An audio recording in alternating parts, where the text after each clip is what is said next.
Are you recording? I am. I think so. Do we need to scoot forward?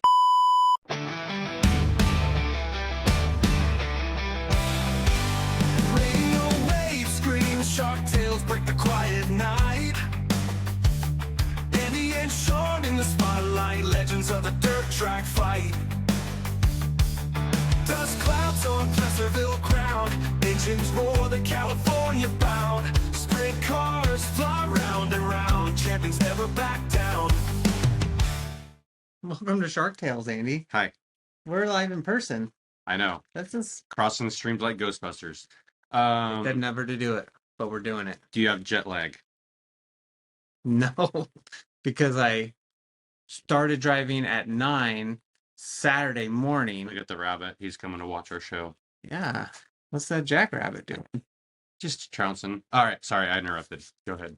Oh, yeah, we left 9 o'clock Saturday morning, and we're in Blaine, Washington, 45 minutes north of Skagit Speedway. So there was like Blaine where we were staying, there's like 2 exits, and the Canadian border was right there. We went long ways. Yeah, we went to Ace Hardware, and we went 1 exit up. And Ace Hardware, eh? And then, yeah, we luckily didn't miss our exit because we would have ended up in Canada if we did. So Do they let Americans in Canada? Weren't they mad at us for a while? everybody's mad at us all the time. Okay, so I'll tell you my story about Dirt Cup. I ran Dirt Cup in 2004.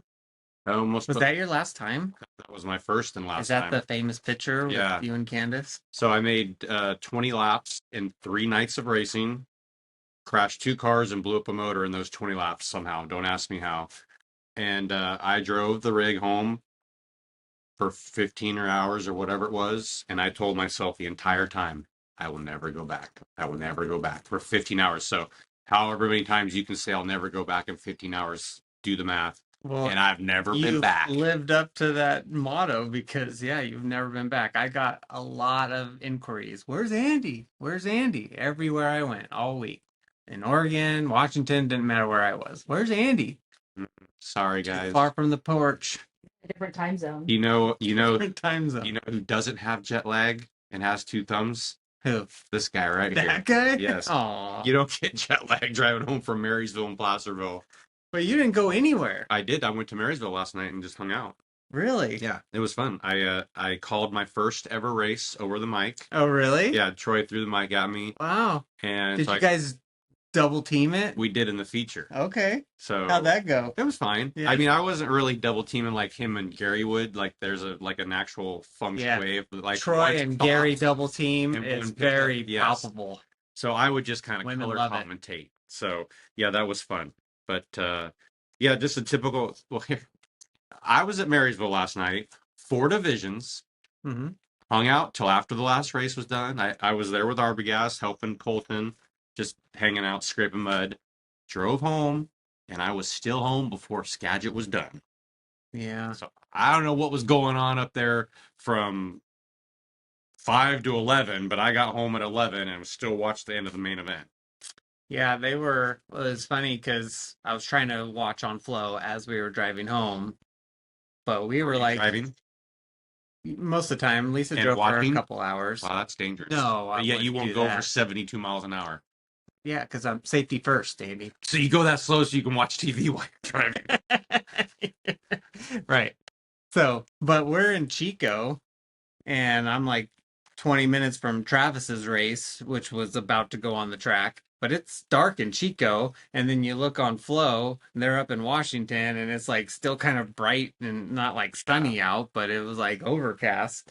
So it was interesting to see the dynamic at being the same time. But yeah, they were different time zone, right, up there. Yes, absolutely. Right. That's Well, how we it were works. watching the truck race at San Diego, and they mentioned sunset Friday night was, I can't remember what they said, 8:44. Yeah. I was like, I wonder what time our sun goes down, and we were like a half an hour later than San Diego and Auburn, and then yeah, up there in Canada, the sun goes down like a day after up here. So they do fight track conditions with the sun being up that long. I will say that, Yeah, for sure.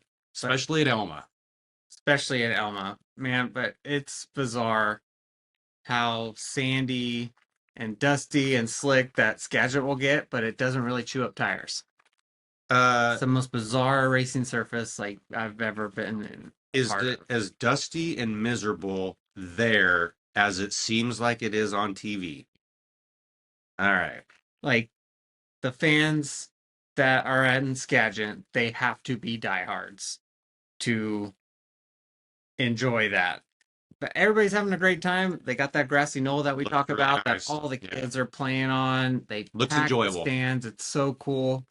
But man, first lap goes, and if you're back in the pit area or whatever, you just see this poof cloud. It's Mushroom cloud. mushroom cloud of dust, and it just kind of rains on you.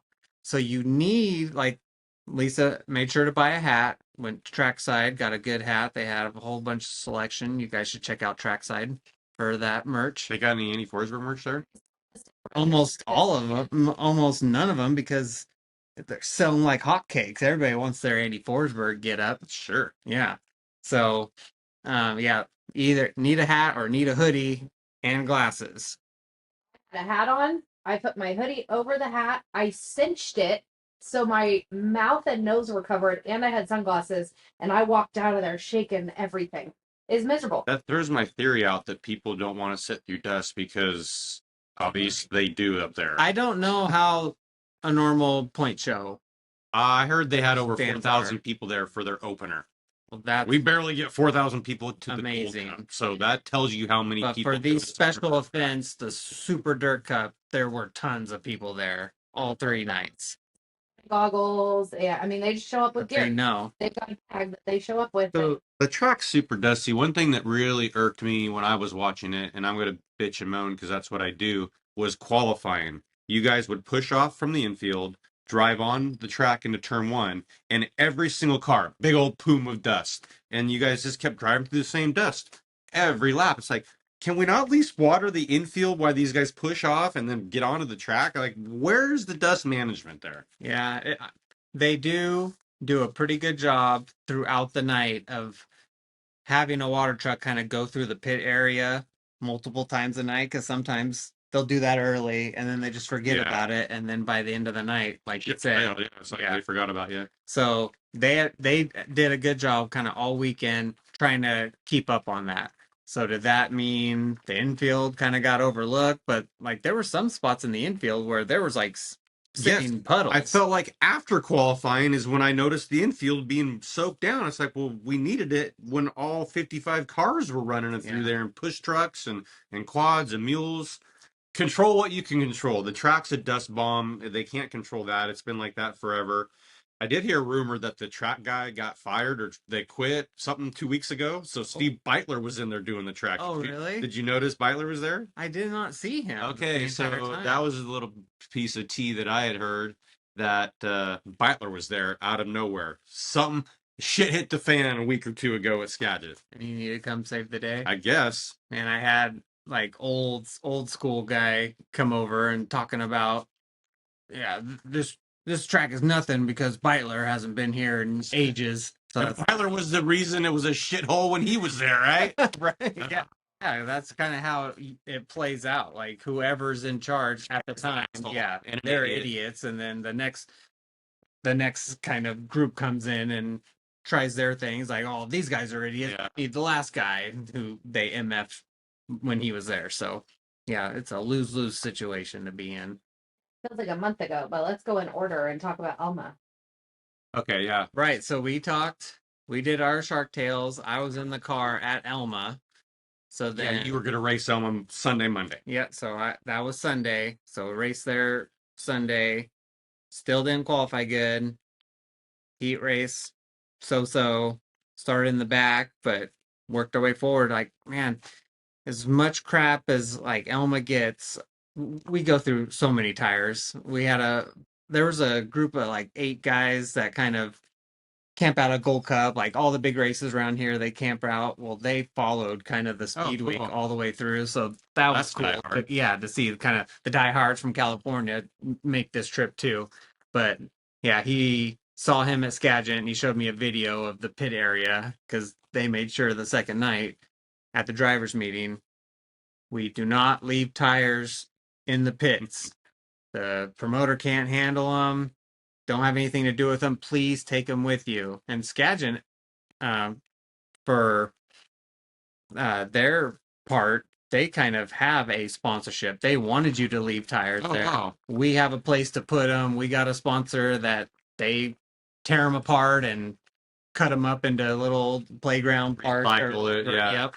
Green So energy shit. yeah, so please bring them. That's So cool. So I guess at least you guys, did you know that at Elma? That we can take these tires I to Skagit? don't know if That would have they- been helpful. Right. I don't think they said that Communication. specifically, but yeah, that would have helped. But Because that's why we leave our tires at the track. We really don't have anywhere to take them, put them, unless we want to throw them in the back of our truck and take them to our local tire store and probably pay $4 or $5 a tire, which, you know, we can't do that. We don't want to do that. It's much easier to leave it at the track and say, screw the promoter, you can have these tires. But if I knew that Skagit wanted them, I would have had no issue throwing them back of the truck and taking them there. yeah. Well, people didn't seem to care, and there were just I still left them there on piles. Monday. Yes. So that was bad. But the track race is so good. It's so nice and wide, like top, bottom. You have to go to the infield at some point. Yes, at times. But it just, I mean, I was there for the first time ever last year, and it was so much fun racing there. We got an eighth place, which is fine, solid. And then this year, the first night, we got eighth again, another solid finish. And then, but I think because tire wear, everything, like Max Mitri didn't show back up, There's Phil like Myers, 6 there cars was like the second. five or six cars that didn't show up. So how many tires did you guys go through on night one? Well, I think we might have talked about it, like um 2 sets of rears and maybe a right front, I think is what we were kind of talking about at the end of the first night. So yeah, I would guess you're gonna by the time you qualify, hot lap qualify heat race, there goes a set of rears, and then obviously you're gonna go through both rears in the feature. For sure. So you do that both nights. That's 10 tires, and then so you got to hot lap twice the second night, and you guys just I said, did. "I'm not going out." Yeah. Yeah, we had the opportunity. Well, that they kind of did that the first night. They overwatered it, so and it was just kind of standing water. That's So what overwatering it. we were will packing water puddles basically, so it wasn't seeking into the track. So then when That we needs went be to hot addressed. lap, They it gotta was get the water down. just like slipping and sliding everywhere. Well, they kind of like over hot lap. They had everybody basically do a buzz session. All 4 groups do a buzz session of a couple laps. Well, after the second group, it was ready to hot lap. So groups 3 and 4 didn't need to go again, but they sent everybody out again. And when the first group went out again, they had like 5 or 6 laps of hot laps. It was like way too much. And we drew late pills, so that didn't help, obviously. But regardless, like we weren't kind of fast enough to compete in that sense. But just over hot lap the heck out of it the first night. That didn't help. And they were gonna kind of do that the second night as well. I was in the first group, kind of hot lapped. It was a little greasy, but I'm like, if we learned anything from the night before, it's gonna come in quick. Yeah. So they told us, all right, we're gonna send group 2 out. You guys go right back to push off lane. We'll give you a second set. So I just drove to my pits. I'm all, hey, they want us to go out again. I don't know if we're gonna learn anything. I think the track's going to already be You should there. have learned you're gonna spend $800 more on tires. So we elected not to go out our second set of hot laps. I wasn't paying attention other than I just kept seeing hot lap sessions on. And then all of a sudden I'm putting 2 and 2 together like they are hot lapping groups again. What are we doing? And I texted you like, what are they doing? And you said it was still a little greasy. So, okay. But in my mind, I'm thinking, okay, the first handful of cars go out on a little greasy track. And then the track gets good and then the track goes away. Or you could hot lap the shit out of it. And the first car gets to go out and qualify great. And then it just gets worse for everybody. So, I mean, the track can't be great for everybody. And like you said, if we learn anything from Sunday night, it's the track's going to go to shit and kill tires. Let's do what we can to avoid that. I've always thought about that at Chico because there's been so many years where it's just like, oh, we turned to 13-2. Let's go qualify. And it's like, no, we're like second and a half off what we normally run. Like we're not ready yet. But then there's times when it's like, okay, we're waiting for the first group to turn an 11-5. And then it's like, okay, now it's too good. Ship sailed. Right. So it is a tough act for them to follow, but like with Lisa kind of being a scorekeeper and working with Rat, as he's affectionately known. When Rat has always been kind of the DOC, he was always writing down times of when hot laps start, when it ends, the time that they're turning in the first group, in the second group. Like he's got this notebook of every track that he goes to of all this information to help him so he's better prepared for the next time he goes. Wow, what a novel idea. That, but Rat was a jerk. Well, yeah. Well, he played favoritism for the Catings. Yes. But Brent Kading want doesn't that race guy anymore, so we need new blood. Take him out. I'm being a smart aleck. Okay, so blah, blah, blah. Elma sucked. It killed tires. Tell me about the last 8 laps of the main event on Monday. Right. So, yeah, I qualified somewhat decent. Drew an early pill that night, so didn't win the heat race, but basically got to start right behind the dash car. So I started 8th. Trey Starks was in front of me in 6th. He's amazing up there, by the way. It's incredible, like how good he is. Like we have to deal with Sanders here. It seems like he's on another level, and then we go there with Sanders, and then Trey has another level above that at his tracks. He was interesting to me. Like he would, I wouldn't say jump the cushion, but like to me, it looked like he'd get too high and have all 4 tires in the cushion and the fluff, and he never slowed down. Yeah, it was really, I don't know how he does it. Yeah, he's good, pretty incredible. Yeah. So he's starting 6th, and I'm 8th. I'm like, put a tow rope on him and just follow him through. This guy. So they did a rework right before the main, and I didn't go out to look beforehand, but when I got on the track, I'm like, oh, they didn't touch the middle, which they had done the night before. They just kind of did the bottom and a little bit around the top. So I'm like, okay, well, it's going to be pretty slick for this race. But right behind Trey, let's follow him. So we go the high line, and with them reworking the bottom, that was kind of the preferred place to be early in the race. And me and Trey just kind of went backward. Man. People were passing us like mostly on the inside, but we're going backwards. I'm like, well, I suck, but Trey sucks too. So at least I got good company, I guess. So we're not going anywhere. Finally, like got down to the bottom, kind of maintained there for a little bit, and then that kind of went away. So went back to the top, and then just kind of maintained in there. So I was back in like 13th-ish area, I would say. And then track kept getting drier and drier. I finally went down to the bottom in 3 and 4 and started kind of making that work. I wasn't really gaining much on the guys in front of me, but I wasn't losing either. So I was kind of high in 1 and 2. You stopped the bleeding. Yes. Because, you were going backwards. Exactly. Yeah, so you finally leveled out. Low in 3 and 4. And then caution finally came out late. And track kind of changed there. It started to kind of rubber up in the like 3/4 of the way in 1 and 2. So you didn't need to run kind of the cushion all the way on the high line. You can kind of be like a car length down. So I kind of had that in my back pocket. But we had a restart, and everybody kind of went fanning out everywhere. And I kind of drove down to the bottom, and it just like sucked me all the way down to the huggy bottom. So was there traction down there? Like there was traction on the exit, but it was so slick getting there that you just wasted way too much time, and the top was so good. But this, it bit and sucked me to the bottom, and then I was in the good traction coming off. I passed like 3 or 4 cars right there. I'm like, uh-oh, I think I found something. I was already running bottom 3 and 4, and nobody else like in front of me was doing that. That's so nice. Yes. That happens. Yes, it's fun when nobody knows. Yeah. But there's a That is shark in the so water. fun. Somebody's coming. So that was a good feeling. And everybody's either run the high line in 3 and 4 or they're sliding, which is helping me too. Sure. Just hugging around the bottom. So I keep picking cars off. And then it was so bizarre. We got the white flag, went to the bottom of What one and place two were you again. in when you took the white? 5th or 6th Pro- or 7th? it might have been 6th or 7th. I think you were an 8. Okay.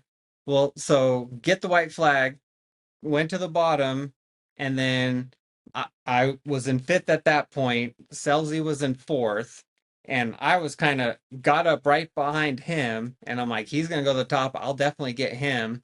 When you look at the video, Sanders is in 2nd, and he's Oh, there's way, my bird dog. yeah, he's way ahead of me, and McFadden kind of slides him. Selzy went to the top, and I'm huggy pull around the bottom. And then, like, I thought for sure I got Sanders. I couldn't see him. I come off the corner, turn 4, and McFadden's right there. And he isn't all the way up the track because I think he was sliding Sanders. So I'm like, okay, Sanders must be there. I can't see him, but McFadden's not giving me any room. And he starts inching down. That's why you ended up in track. the infield? Yes. Okay, I wondered what happened there because it got kind of violent. All of a sudden, you were like in the infield. So you're staring at the flag stand, and it's pretty late down the straightaway. So I'm like, well, I ain't lifting. We're racing to the Good. checkered. So Wear that Aussie out. I got the infield tire. I could see the infield tire. Oh, you know how I love those infield tires. And then Let's just pull one out in just case someone needs to get out of the way and ram into it. So McFadden's kind of working me down, so that gap between McFadden and where the tire is going to be keeps getting narrower. So I ain't lifting because I'm racing to the checkered. I feel like I got to the checkered, and after that, I'm like, made a last second decision, like, I'm turning left to the infield to miss the tire. And if you hadn't turned left, do you think you would hit the tire? Oh, 100%. Easily. So I'm thinking, I think I got McFadden at the line. It was that close. So I'm like, oh, I got 2nd. At worst, I'll be 3rd. So I come back around and the board's coming in down the front stretch on turn 1. And I look at the board, 4th place. I'm like, your scorekeeper definitely was not doing you any favors. If I was only sleeping with the scorekeeper, I might have gotten 2nd. Somebody else. Did you hand score? Hand score for Katie. Did you hand score me 2nd? Your transponder worked. Oh, so you that is a only great hand question for though. one person? You're hand scoring for everybody. I don't. Then I was like, "How did he get 4th?" And then the scorekeeper for Elma, she said, "Our loop's pretty far ahead of the flag stand." I'm all, I don't. Maybe. Oh, so what do you mean before? Oh, so you need to keep going. Oh, so when you turn left, that's the thing. It was bad timing.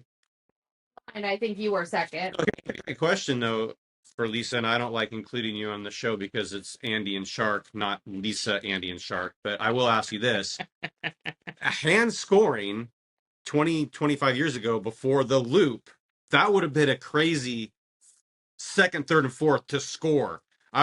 Kenny Garcia's head would have blown off his fucking shoulders. I swear to God. So it's amazing to where the score stand is, the finish line is, cars going by. I mean, that was a crazy finish. Yeah, and if you went from the announcer, I would have got 2nd because he was the first one that he announced was my name after Tim Kading. So here's a funny story about my dad so we always ran the number on the wing farthest forward, which everybody kind of runs it at the back because that's the cool thing. And I don't know, I was probably 10 years old. I finally asked my dad, why do you always run the number forward? He goes, if I go side by side at the finish line, that's the first thing that the scorekeeper's going to see is my number. So that's why when we had the family car, the number was always at the front on the right sideboard. I always like it on the front. I feel like it looks faster. Like the numbers pointed forward, so it's like I don't know, it just looks faster to me. Well, you don't need it you don't even need a number. I think I might just have a car next year with no number on it. Just an orange, yellow caution cone out there. Just a dot or something. So what's interesting about the loop we kind of talked about, they have where the transponders picks up, they dig a trench. A loop. But it's pretty much never at the flag stand. Yeah. So I don't know if there has to be a gap in the fence, but it's always like at a pole in the fence. Yeah. So it's either I think they'd put it at the flag stand. That's the finish line. that would make sense, but it's either before or after, and nobody ever knows. And sometimes they could be cocked at an angle, so if you're on the high side, it helps you at certain tracks. Depends on which the angle. Yeah, the angle like, and angle. you never really know. You'd have a friend who dug the trench to help you know that stuff. Right. So yeah, so our loop at Elma is a little bit further past the flag stand, and the further we got past the flag stand, I needed to abandon ship and go to the infield. So But that theoretically, do you didn't help think you me. were second at the flag stand? Yeah, I wish there was a photo or something. That would be They fun, had yeah. a video, but uh Brad Bumgarner, he got on, I don't even know, like there's so many AI stuff he got. I can't remember what he said he sent it through. So I was expecting them to tell me like, oh no, it clearly shows you are first in the line. He's all, but whatever that AI did had us in Right? something like that. See where the nose went across.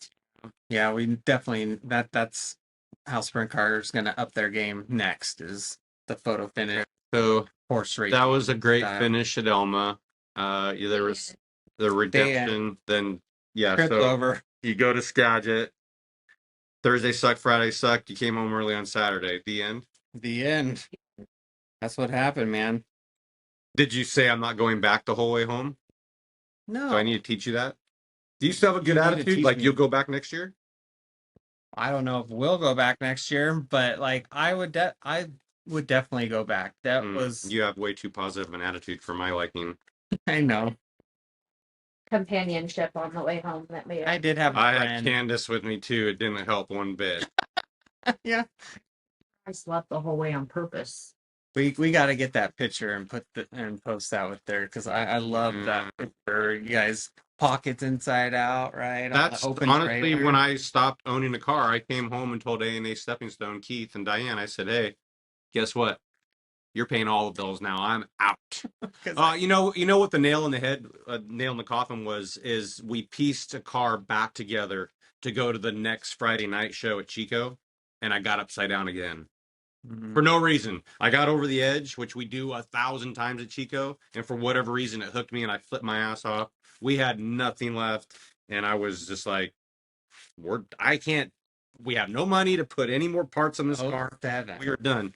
04. 04. So yeah, basically Wow. the end of 04 is when A&A Stepping Stone became the car owners because I told them they were going to. I told him. Said I got a heck of a deal for you guys. Hey, And let's see. obviously that lasted they're on almost board 20 because they years. still come hang out at Gold Cup with us. Because So I'm such a loving guy. The bill anymore. It's great now. now they really enjoy themselves. Yeah, you should see the shop he's building. I said that looks like a perfect spot for a race team. What do you think? What do you think of that? Yeah, bring it over. Let me run that by Diane. He said that next. Okay, so yeah, just your experience at Skagit sucked. We don't need to harp on that any, but the overall But experience for the race. I love it. I love the people like in Oregon. They pack the stands every single night. Everybody in Washington, like they're just so grateful that you came, that you made the trip, and all the extracurriculars that they have. They have a golf tournament, and then we did basically a fan interaction at a pizza place right in downtown Burlington, I think it is. So just so much fun, and everybody has such a great time. I love it. I enjoy the trip. I just wish we could have performed better. I'm on the fence as far as California teams going up there that far. The Oregon Speed Week to Skagit, you were gone for what, 11 days that you took off from work? Yep. I'm definitely against it with 360s, but on the 410 side, if you guys are getting those type of crowds, it almost warrants you guys doing it. Yeah. Because I would say I didn't feel like when we did this Sprint Car Challenge Tour Speed Week in 22, the crowds were really anything to brag about. Right. Okay. Right. So it's like I'm looking around going, why are we doing this? But when NARC does it, like you say, they're packing the place, getting bigger crowds than we get down here. Yeah. So it justifies the juice is worth the squeeze. Juice is worth the squeeze.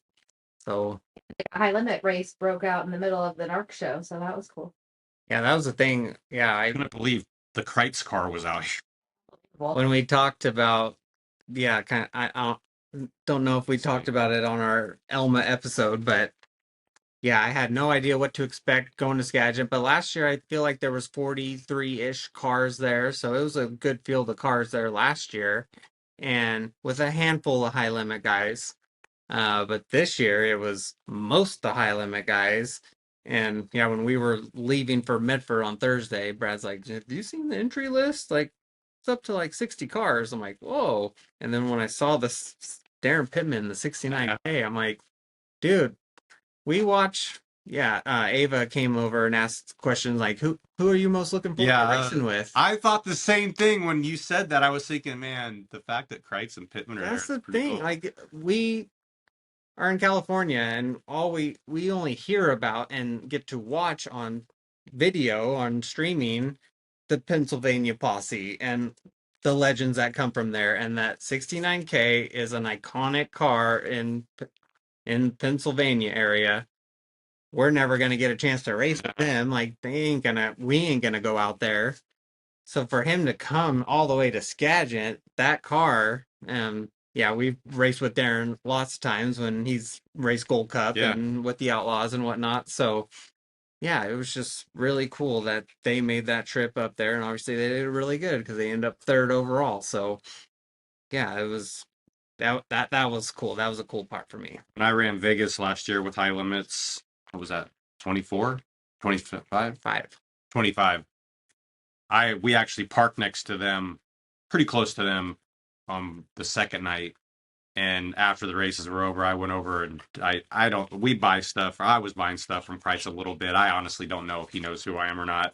But I said, this is the highlight of my whole weekend is just being next to the 69K and just seeing you guys for one whole night. This was an amazing experience for me. Cool. So that was cool. Like you said, I mean, Donnie Kreitz was the ball. Like he was a Brent Kading type of driver. Like Yeah. we're used to Brent Kading. He killed everybody for 20 plus years. Donnie Kreitz did the same thing. Him and Fred Raymer. And like you said, all of a sudden you're playing with them. Yeah. This is cool. Yeah.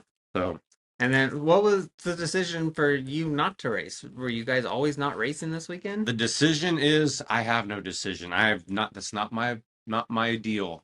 So I just show up and drive. You'd when I'm rather told. just go to a Friday night point show at Watsonville, but not the SEC. Like I said, I just do what I'm told. So if you guys are wondering why we did or did not race, contact Brian Cannon or Paul and Delicata. That was their doing. Me and Andy, we try our best not to talk to each other until we do our little episode. You know how I practice that not talking? How? I do that to Candace. I just don't talk to her at practice. She, Babe, when I'm not talking to you, I'm not mad. I'm just practicing for when I'm with Sean. but she thoroughly enjoys the quiet though. But Night he kept raising his hand because I was ignoring him for a good 30 So minutes. this witch. So we're trying to watch. What were we trying to watch? The end of? Oh, end of the truck race. They were dicking around in San Diego, and we were trying to time that to watch the beginning of the Skagit heat races. And so I said to her, I'm like, I got my phone up. I'm like, okay, Flo's got NARC starting their heat races. What do you want me to do? And she didn't say anything because I was going to put the sprint car races on the TV. So I'm like, all right, we'll just keep watching the trucks. So we watch the trucks because they're dicking around on some 15-minute red flag. And she finally says something about heat races. I'm like, yeah, they're on like their fifth one. She goes, you didn't say anything to me about it. I'm like, I flat out said the sprint car races are on. She goes, you need to raise your hand from now on. I said, I am not raising my hand. I am not in elementary school anymore. Oh, Mrs. Forsberg. your dog just threw up over here. Nice, Mia. Yeah, don't eat that. What CJ fed her this? Anyways, yeah, we got CJ here. So Mia doesn't eat her normal food because I think she eats all of his food when we're not looking. Nice. She's got an amazing way of. We've got hardwood floors. We've got concrete pavers out here. But yet she always seems to find a rug to puke on, and she puked right on the mat going into the house. Thanks. So so when we So clean she's off not our perfect. shoes, so she's not perfect. When we clean off our shoes, we'll track Hey, that babe, down I'd for clean you. that puke up, but I'm doing the show, so you're gonna have to go ahead and grab that for Aw. me. Right.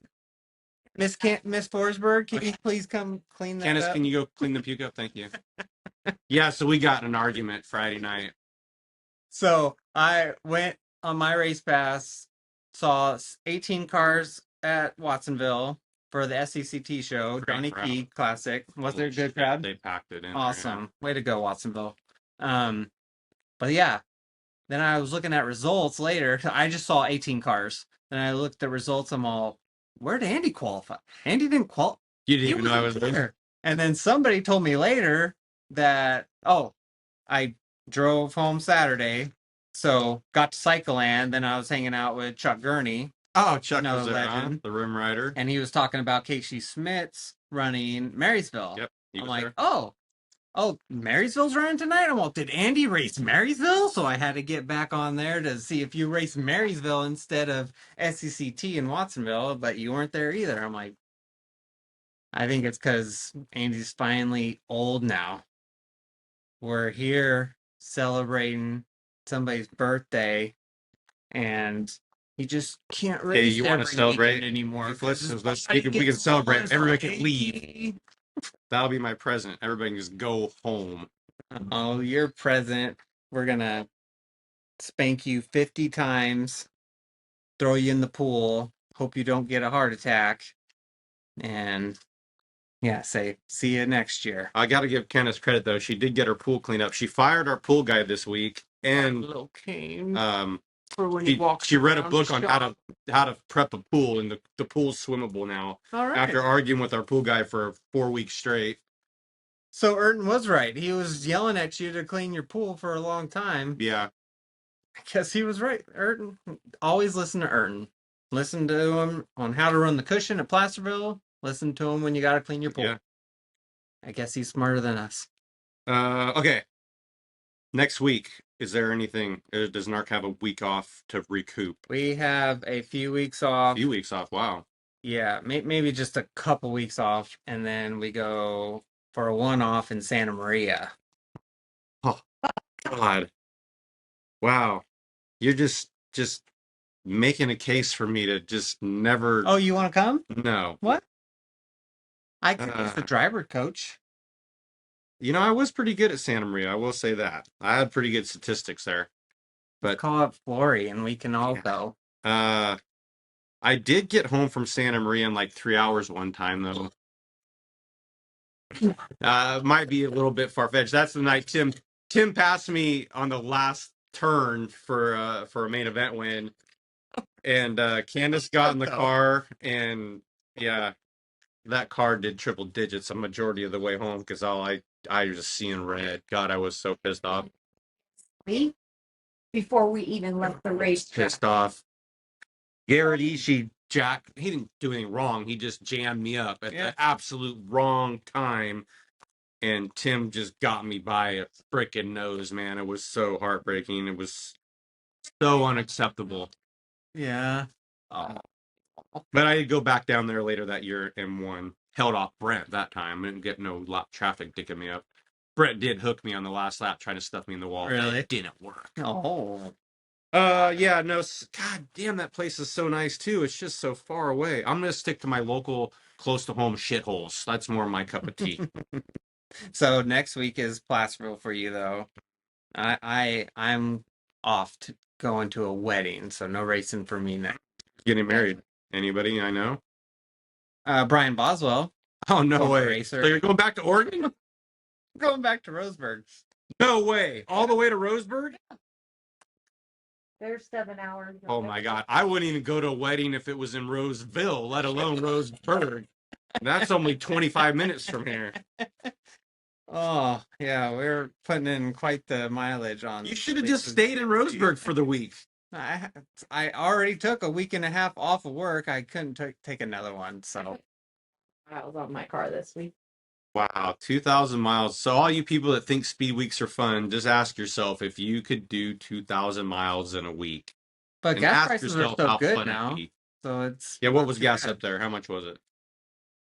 We paid 5. Well, I'm Diesel. diesel. I'm It's diesel. Well, still, that sounds expensive up there. 5 in Roseburg. Did you guys have, did the people pump your gas for you in Oregon, No, right? no, not anymore. Oh, really? Yeah. I think you can do your own now. Or it was a shorter line, so I pulled into the full service. I thought it was all full service up there. Not anymore. Oh. Yeah. Yeah, when Candace and I first started dating, I would go up to Oregon and see her, and I'd get out. Yeah, I get out to like pump my gas, and they're like, "Ah, you can't do that." So if you don't know, you used to not be able to pump your gas Right. in Oregon. Yeah, they get mad at you. Half of them are self and half of them are full. Okay, so yeah, so this is always an interesting week at Placerville because the fair is this weekend. Okay. So this upcoming Saturday, Yeah, did they have tractor pulls? tractor pulls, and I think they got some like off-road King of the Hammers obstacle course that goes through the infield, on the racetrack, up the banks. So Scott has a huge mess to clean up after the fair leaves starting Monday morning. So Scott's got to clean up the mess and prepare a racetrack. Yeah, so I don't want to throw Alan Handy under the bus, but typically the race after the fair was always the shittiest track of the year. Now Scott's upped his game. You almost can't even tell that this all went on the week before, so I got to give Scott credit. He does a really good job because it is a big undertaking. Once you see what they do today, I think today is the day where they have the off-road truck thing. Okay. It's going to look like a bomb went off in there. They've got rocks and dirt piles and like King of the Hammers types things where they're just going ape shit all over the place. So Scott's got his work cut out for him. The one positive, it's not 103. A lot of times it's super hot, so that'll help the cause next Saturday. Yeah, getting close, and then 4th of July races are coming up. That's first time I ever had a rubber down track at Placerville was a 4th of July race. Yeah. Blew my mind. Like there goes Placerville can take rubber.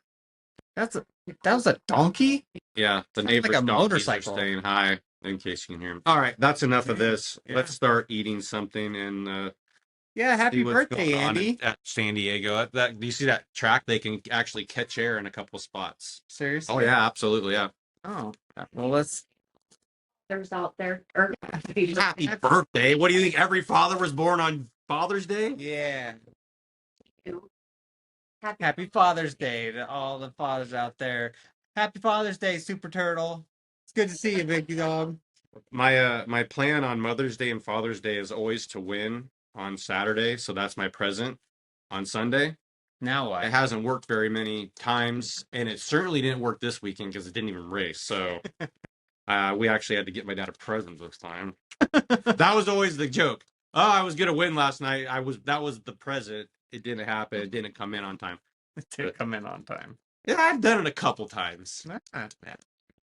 Born on Father's Day. Yeah, I was born on Father's Day. If you drive by West Capitol Avenue, we already talked about that's where my mom's water broke. There's still a water spot there. So there's a monument there. Okay, that's it. Good job. I'm glad you made it back. Your jet lag's not too bad. Yep. And you're already counting the days till next year, right? Can't wait. All right. Well, good job. All right. Turn it off.